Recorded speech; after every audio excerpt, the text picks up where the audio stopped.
Dan pemirsa, untuk membahas antisipasi fluktuasi harga minyak dunia, kita akan membahasnya bersama dengan Wakil Ketua Komisi 12 DPR RI, Sugeng Suparwoto. Pak Sugeng, selamat pagi.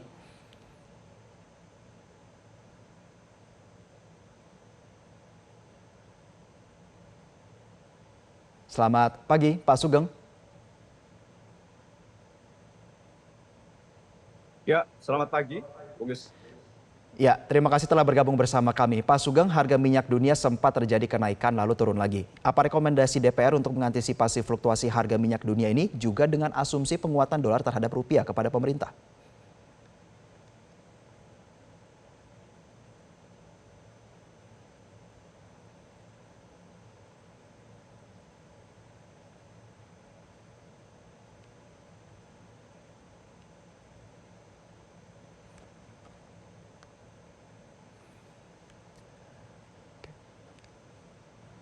Baik pemirsa, nampaknya kami mengalami gangguan signal. Kami akan coba untuk kembali menghubungi, sekaligus juga informasi lainnya akan kami lanjutkan usai jeda. Tetaplah bersama kami di Zona Bisnis pemirsa.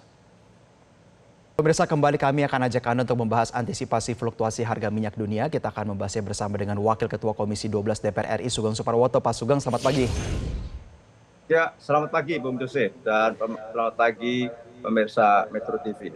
Baik, Pak Sugeng, sempat terjadi kenaikan lalu turun lagi harga minyak dunia begitu ya. Apa rekomendasi DPR untuk mengantisipasi fluktuasi harga minyak dunia juga dengan asumsi penguatan dolar terhadap rupiah kepada pemerintah? Ya, memang kita menghadapi triple hits ya. Konsumsi BBM dalam negeri sendiri naik, terus harga rupiahnya naik dan harga crude-nya naik.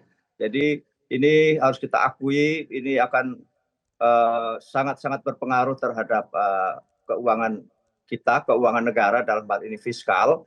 Kalau kita lihat subsidi akan melambung tinggi, meskipun betul kemarin tuh harga sempat menyentuh 116 dolar per barrel dan hari ini di angka 89 untuk Brent dan kurang lebih 80 untuk WTI.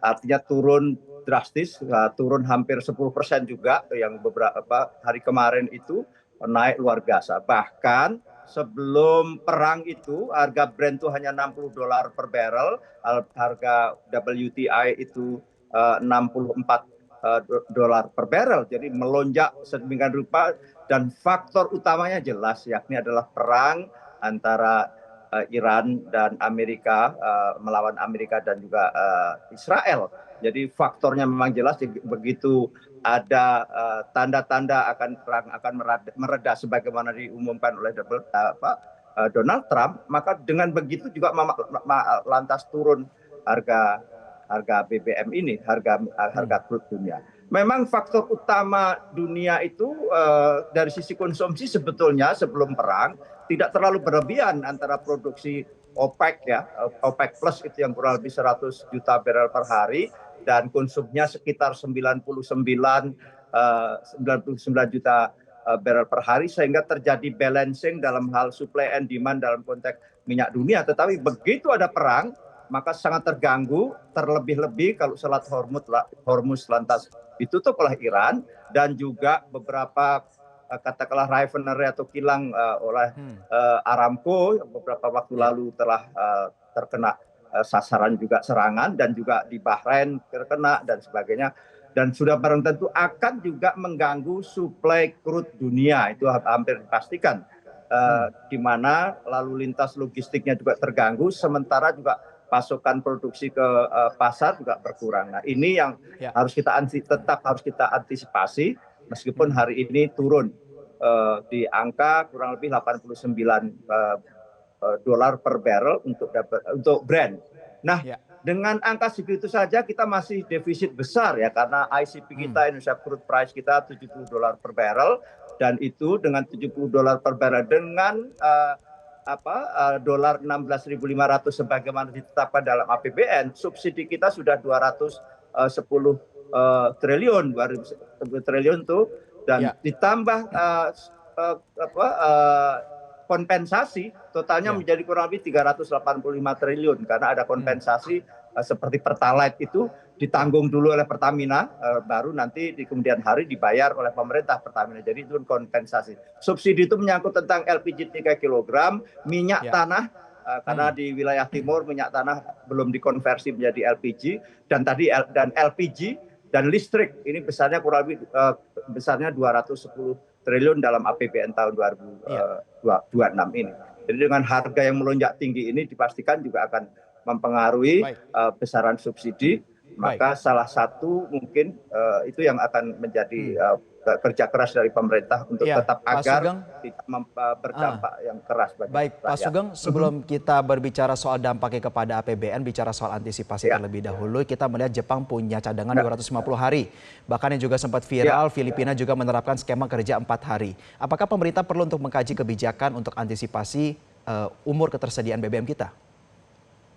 Ya, jadi betul kita pernah bahas demikian rupa bahwa cadangan nasional kita harus tingkatkan. Ingat ya, ini bukan berarti menakut-nakuti atau faktanya hari ini Indonesia itu tidak punya cadangan nasional. Cadangan nasional sebagaimana konsep sebagaimana umumnya. Yang ada adalah cadangan operasionalnya Pertamina.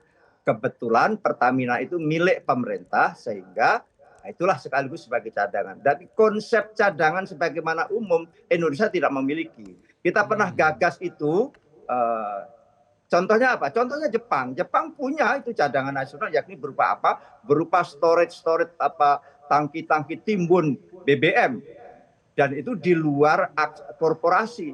Indonesia itu adalah cadangan operasionalnya Pertamina, korporasi. Jadi kalau korporasinya terganggu, otomatis cadangan nasional terganggu. Amerika memiliki cadangan nasional 700 juta barrel. Misalnya demikian, itu dalam bentuk tangki timbun dan di bunker-bunker itu dalam bentuk wujud ada BBM. Demikian juga Korea, demikian juga Jepang dan yang lain-lain yang menganut konsep cadangan nasional. Ada risiko memang, risikonya apa? Menampung BBM itu ada biayanya. Sempat kita bahas apakah kita menganut konsep itu sehingga nanti dibiayai melalui APBN tentunya. Sekali lagi itu, jadi karena sekarang ini yang ada adalah cadangan operasionalnya Pertamina. Kebetulan Pertamina itu adalah milik pemerintah, maka dianggap sebagai cadangan nasional. Jadi makanya kita harus terus-menerus support Pertamina, jangan diganggu karena itu menyangkut tentang sektor yang sangat strategis ya. Kalau terganggu misalnya storage-nya terbakar dan sebagainya itu juga sangat berpengaruh terhadap kemampuan kita dalam hal BBM. Ya. Baik, dan untuk kita akan membahas mengenai bagaimana dampak dari ketersediaan stok dan juga beban kepada APBN ya Pak Sugeng dan juga pemirsa. Namun kita harus tahan terlebih dahulu, kita akan kembali usai jeda pemirsa, tetaplah bersama kami di Zona Bisnis. Terima kasih Anda masih bersama kami pemirsa, kami lanjutkan diskusi kami bersama dengan Pak Sugeng Suparwoto. Pak Sugeng, evaluasi pemerintah salah satunya berujung kepada pembangunan storage agar cadangan minyak kita bisa melampaui 25 hari. Artinya ini adalah solusi yang relevan ya Pak? Ya, sangat relevan. Jadi itulah kita juga menginginkan agar baik minyak mentah atau crude maupun BBM jadi itu sudah ada di Indonesia. Maka berilah kesempatan kepada sektor usaha kalau negara tidak mampu membangun storage itu. Ini penting sekali mengingat ini sebuah komoditas yang sangat-sangat rentan terhadap berbagai persoalan-persoalan dunia ya, seperti hari ini kita rasakan. Karena perang terjadi di Timur Tengah dan sehingga Selat Hormuz yang merupakan jalur yang sangat strategis terganggu, maka terganggulah seluruh rantai pasok terhadap BBM ini. Nah, Indonesia sendiri kita mengimpor BBM hari ini baik berupa produk BBM sudah jadi maupun crude atau minyak mentah itu 1 juta barrel lebih setiap hari. 1 barrel itu 159 liter. Jadi itulah fakta kita hari. Kenapa demikian? Karena memang konsumsi kita kurang lebih 1,6 juta barrel per hari. Sementara lifting minyak kita atau produksi minyak kita dalam negeri kurang lebih hanya 600 juta barrel saja. Nah itu yang menjadi kenyataan kita hari ini. Maka dari itu untuk menghindari hal-hal yang seperti hari ini maka idealnya adalah memang ada tangki-tangki timbun baik oleh swasta maupun oleh negara yang ada di Indonesia. Sehingga kita telah memiliki katakanlah cadangan ya, barang yang memang harus kita pakai yakni 1 hari kurang lebih 1,6 juta barrel itu. Nah, maka apa yang disampaikan oleh Presiden bagus sekali itu bagaimana kita memperbanyak tangki timbun dan ini juga menyangkut tentang persebaran yang efektif bagi masyarakat kita di wilayah-wilayah tertentu, karena negara kita Ya. negara kepulauan, perlunya persebaran tangki timbun juga perlu. Wilayah timur misalnya sering sekali terjadi kelambatan-kelambatan pasok, misalnya karena kapalnya terganggu oleh cuaca, maka terjadi antrian-antrian biasanya begitu. Ya. Maka di wilayah timur misal dibangun tangki-tangki timbun yang itu menjadi semacam feedstock atau Ya. cadangan bagi konsumsi BBM kita, BBM dan gas. Oke, Pak Sugeng, berkaitan juga Ya. dengan panic buying, apakah perlu untuk diantisipasi oleh pemerintah mengingat juga kita akan masuk ke bulan suci Ramadan, meski juga sebelumnya diklaim bahwa stok BBM ini cukup untuk selama perjalanan mudik.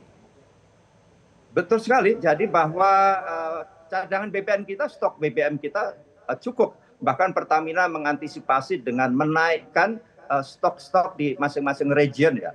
Karena ada region, misalnya region timur, ada tengah, ada wilayah barat dan sebagainya. Dan kami sendiri di DPR telah melakukan kunjungan-kunjungan kerja beberapa waktu lalu untuk memastikan bahwa stok-stok itu cukup untuk setidaknya menghadapi Lebaran ini. Dan juga bahkan besok misalnya kami akan reses, misalnya saya akan memimpin reses di Sumatera Selatan, karena Sumatera Selatan salah satu basis energi kita juga. Kita akan memastikan bahwa rantai pasok energi kita untuk wilayah Sumatera telah handal dan sebagainya. Demikian juga di kelistrikan. Hanya saja memang ini kan terjadi shock berkaitan dengan persoalan di Timur Tengah yang sudah kita rasakan menyangkut harganya.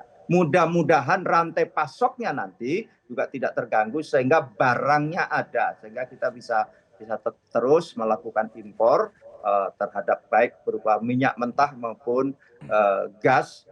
Ingat gas kita impor, kita konsumsinya LPG 3 kg itu saja 8,3 juta metrik ton, dan kita impor kurang lebih 7,8 juta metrik ton. Karena ini hampir semuanya kita impor untuk LPG 3 kg, dan ini penting karena menyangkut tentang rumah tangga kita, kemampuan masyarakat yang tidak mampu dan sebagainya.